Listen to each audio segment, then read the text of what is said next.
Itu begini, penjelasan UGM, penjelasan SMA 6 tidak bernilai secara ilmu hukum. Kenapa? Karena yang disampaikan di sidang pengadilan.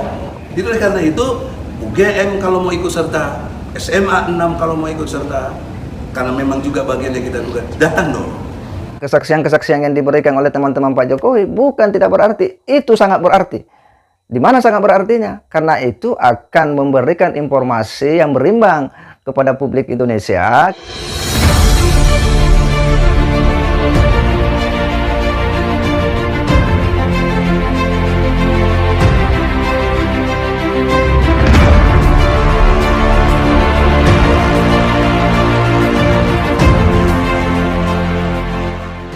Assalamualaikum warahmatullahi wabarakatuh. Kembali berjumpa dengan saya di channel Khamsa Gantarang. Sahabat sebangsa dan setanah air di mana saja Anda berada. Ada satu pernyataan yang cukup menggelitik, ya, yang cukup keras daripada pernyataan Egy Sujana setelah gugatan Bambang Tri itu sudah memasuki sidang ya perdana pada tanggal 18 Oktober 2022. Sontak banyak respon dari berbagai kalangan, termasuk teman-temannya Pak Jokowi mulai satu persatu angkat bicara. Guru-guru Pak Jokowi kemudian muncul memberikan kesaksian bahwa apa yang dituduhkan kepada Pak Jokowi itu tidaklah benar.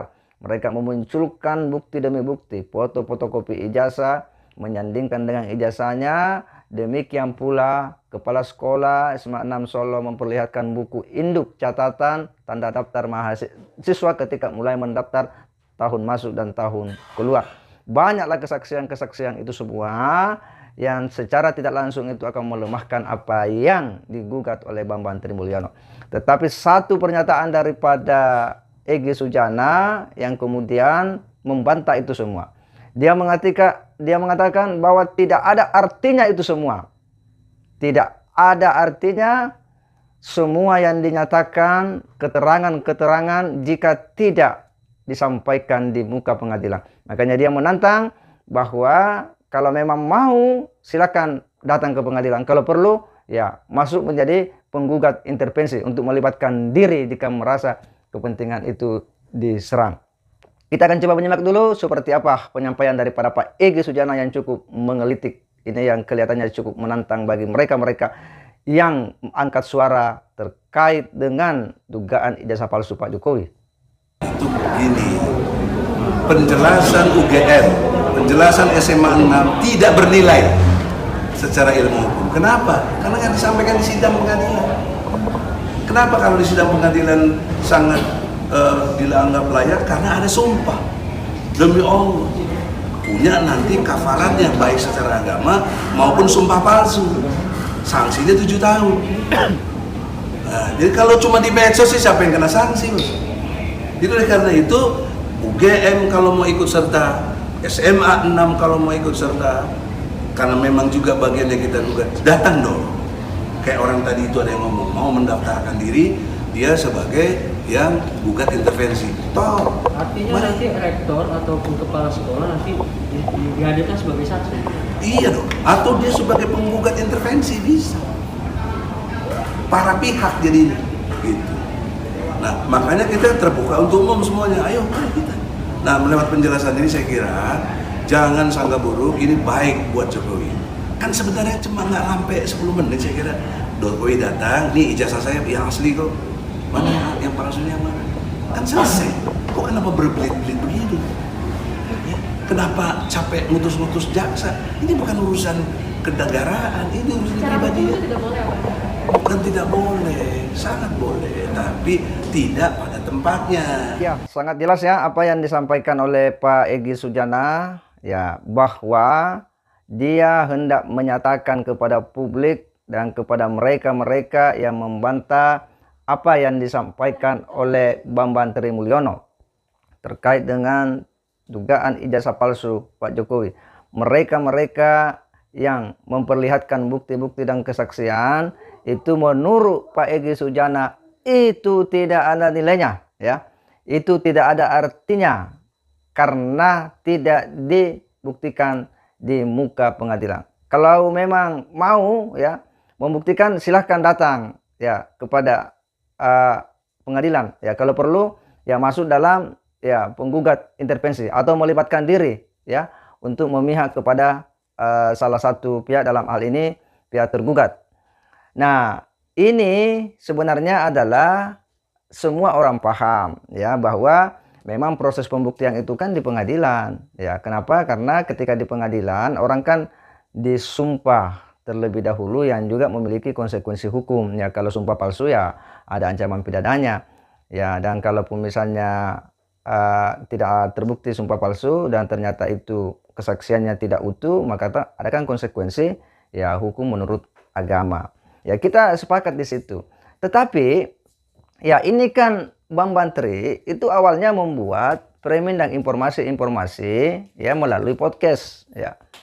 Karena melalui podcast, maka ini kemudian melebar ya di media sosial dan meramaikan publik Indonesia. Akhirnya mereka satu persatu itu juga melakukan hal yang sama dengan maksud bahwa apa yang disampaikan oleh Bang Bantri Mulyono di media itu tidak benar, dan itu hal yang positif ya. Karena Bang Bantri Mulyono itu memviralkan ini di akun podcast ya, di YouTube dan di media ya, sehingga masyarakat tahu bahwa oh ternyata Bang Bantri Mulyono menggugat Presiden Jokowi karena diduga ijazah palsu. Soal pembuktian nanti proses pengadilan ya pasti pengadilan akan ya memanggil ya orang-orang yang dianggap berkaitan dengan ini, atau pihak tergugat maupun tergugat kan pasti akan masing-masing mendatangkan saksi yang dianggap memenuhi syarat ya kesaksiannya untuk perkara ini.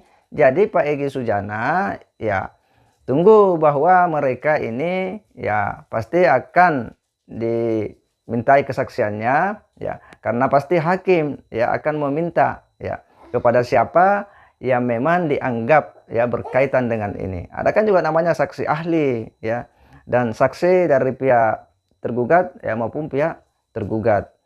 Lalu kemudian informasi yang berseliweran di luar sana, kesaksian-kesaksian yang diberikan oleh teman-teman Pak Jokowi bukan tidak berarti, itu sangat berarti.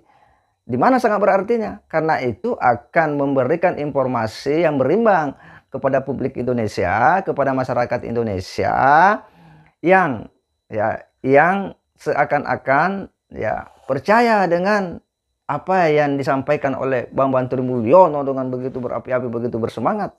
Ya, kita lihat sendiri kan ketika dia bermubahalah bersama Gus Dur. Ya, kita saja ini ya seakan-akan bahwa wah jangan-jangan ini benar. Bagaimana dengan publik di luar sana? Dan terbukti kan banyak orang juga yang kemudian menarasikan ya, mendaur ulang ini informasi yang disampaikan oleh Bang Bantri Mulyono ya.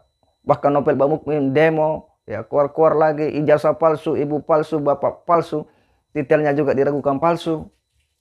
Dulu Detrandes, sekarang insinyur. Nah, ini kan semua orang-orang yang seakan-akan percaya dengan apa yang disampaikan oleh Bang Bantri Mulyono, dan termasuk ya tokoh-tokoh yang lainnya. Nah, kalau misalnya itu dibiarkan, ini akan membuat publik juga sebentar akan terhipnotis dan seolah-olah percaya karena sudah tergiring oleh arus informasi yang menyatakan bahwa ya Pak Jokowi itu ijazah palsu. Maka kehadiran mereka di media, tampilnya mereka di media itu sangat berarti untuk mengkanter, mematahkan ya informasi yang sudah beredar di luar sana di berbagai media sosial terkait dengan ya ocehan-ocehan daripada Bang Bantri Mulyono. Adapun nanti pembuktiannya di pengadilan itu ada proses ya sebagaimana diatur dalam hukum acara.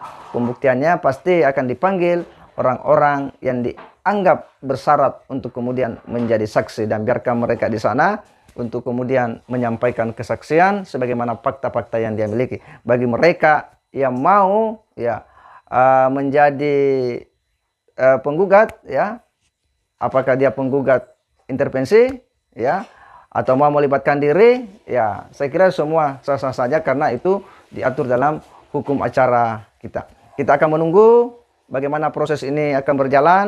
Yang jelas bahwa apapun nanti keputusan pengadilan tentu harus diterima sebagai sebuah putusan yang memberi rasa keadilan bagi seluruh rakyat Indonesia. Kita sepakat bahwa setiap warga negara bersamaan kedudukannya dalam pemerintahan dan hukum tanpa kecuali. Saya kira demikian. Wassalamualaikum warahmatullahi wabarakatuh.